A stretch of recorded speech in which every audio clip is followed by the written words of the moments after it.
And fourth, participation. The rights that enable a child to express his or her thoughts and feelings, to speak his or her opinion, and to be with his or her own peers.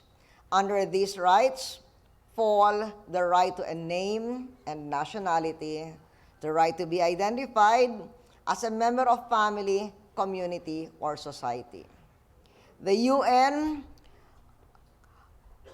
CRC has a bedrock principle. Whatever the decisions of societies and governments are, the best interests of children should be a primary consideration. And that is why we share the concern of UNICEF about the rights of children in a situation of conflict, especially the use of child combatants by the insurgents. We were the first country to launch a formal campaign against child abuse. When I proclaimed the observance of Child Abuse Prevention Year from October 26 to 2007, we have been religiously working on the UN Millennium Development Goals, which include preparing a better future and protecting the rights of children. We have passed many laws in behalf of our children, including those that protect them from abuse, including the Juvenile Justice and Welfare Act, including the Anti-Trafficking in Persons Act, including the Anti-Violence Against Women and Children Act. These laws are complementary to the concrete ground-level work to provide the best for our children, to act according to the best of their interests, to prepare them for adulthood via a seamless transition.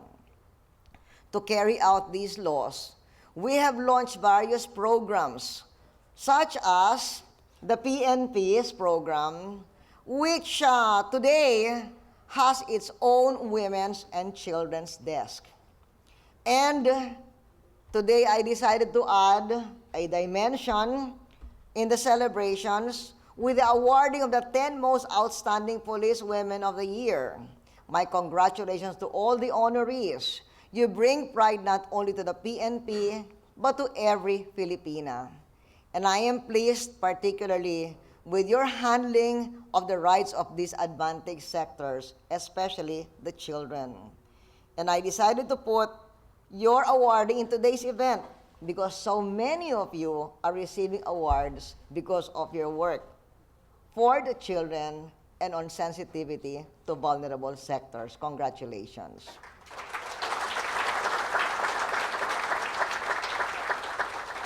We are very religious about the UN Development Goals. In fact, 6 out of 8 goals are already assured of being achieved by 2015. Of the remaining 2, the one is on maternal mortality, which we are working on, and the other, as mentioned by the Deputy Commissioner, is on universal primary education. And indeed, we are working very hard on that.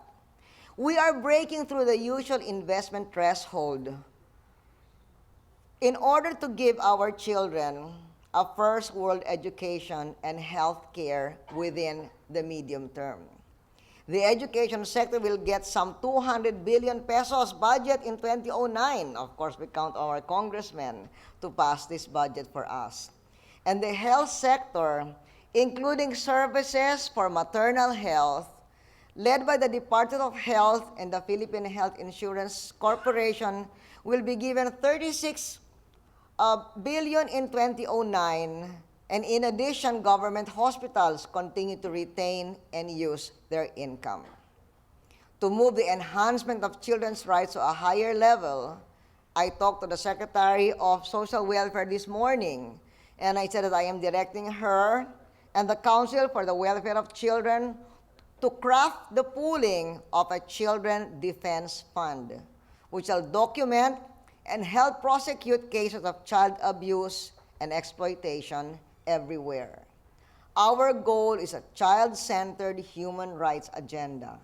This shall be built on training, preparing, and equipping our children to be global citizens in a changing world, and protecting them with an intensity and fierceness that was practiced in ancient times to shield children against abusers and predators.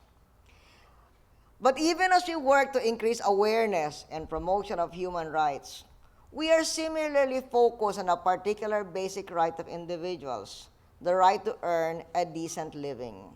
The pursuit of one's economic rights is fundamental in enabling the exercise of most other rights. Our country can expect that the government will do everything in its power to protect our people from the global crisis that is sweeping the world. That we will do everything in our power to prevent the global crisis from becoming a Philippine crisis. We are aiming for easing inflation, which we have been achieving, easing price in fuel, easing price in food and rice. At the same time, we will continue to grow our economy. And most importantly, as Deputy Commissioner mentioned, like Manny Pacquiao, we are fighters. We will prevail even in the toughest of times. The toughest of global times requires no less than the concerted effort of every Filipino.